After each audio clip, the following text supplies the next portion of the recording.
Thank you for watching Breakfast Television on City. We're joined now with Winnipeg Free Press reporter Bartley Kives to go over some of the big news this week. First of all, let's start with the flood outlook delivered yesterday. Yes, province comes up with the flood forecast they base on numbers from North Dakota, numbers from Saskatchewan, and the news is, well, while not great, it's not as bad as some people might think looking at all the snow out there.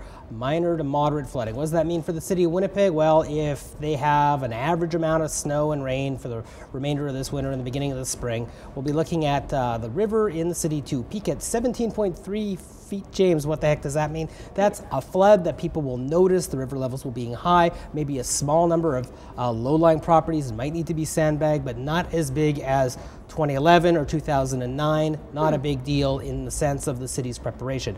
Worst case scenario, we get a lot of snow for the rest of the winter.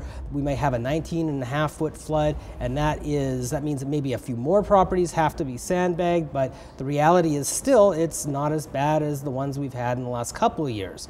The big difference is, I guess, flooding is now something we're looking at every 2 or 3 years as opposed to every 7 or 15. So this is the new normal. Well, this is good news so far as it goes. Tentatively, we're just not looking at a catastrophic flood. All right. Okay, another big thing this week is the approval of the route for the second phase of Southwest Rapid Transit. Yes. Now, as you recall, for the last couple of years, the city's been playing around saying, well, we're thinking of 2 routes to complete the transit way from Jubilee all the way down to the U of M. One along the L'Atelier line, that's alongside Pembina Highway, close to it anyway, and the other one jogging west through the Parkerlands, an area of northwest Fort Garry, and then down along a Manitoba Hydro corridor and back to Pembina. And they've been playing cute, going, well, you know, we just have these 2 ideas. They just show up on maps. We're not certain which one we want, but as expected, based on the public consultations this last fall, they're recommending this Western Dogleg route because they're saying that effectively there'll be fewer crossings, less traffic disruptions, higher speeds, and most controversially, the potential for more residential buildup, and you can get more tax dollars from new development in the middle of fields, in the middle of nowhere, effectively. And there's other people saying, wait. Transit experts, some councillors. If you go along Pembina, we could build up some of those one-story buildings along Pembina. Why are we banking on this plan? And I guess the real issue is, does the public trust the city to make decisions about, real estate after everything that happened in the city last year? This may very well be, this western route might be the way to go. And people forget, 2009, the city basically gave a big chunk of the Parker land, swapped it from part of the Fort Rouge lands to a developer by the name of Andrew Marquez. And now it appears the city may have to actually purchase or acquire some of this land back for this route. So you're scratching your heads going, do you know what you're doing here?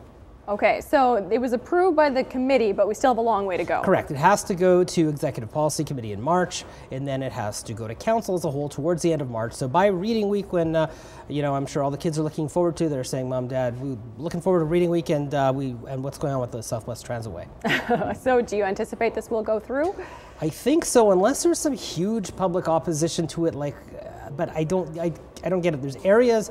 There are some area residents that are against the use of turning any part of the Parker lands into any kind of development. Right. But in reality, that's going to end up housing at one point or another. It may not happen next year or in 5 years, but in the next few decades, that's one of the last plots of land that's available for a large amount of housing, and people are going to have to get used to that idea one way or the other.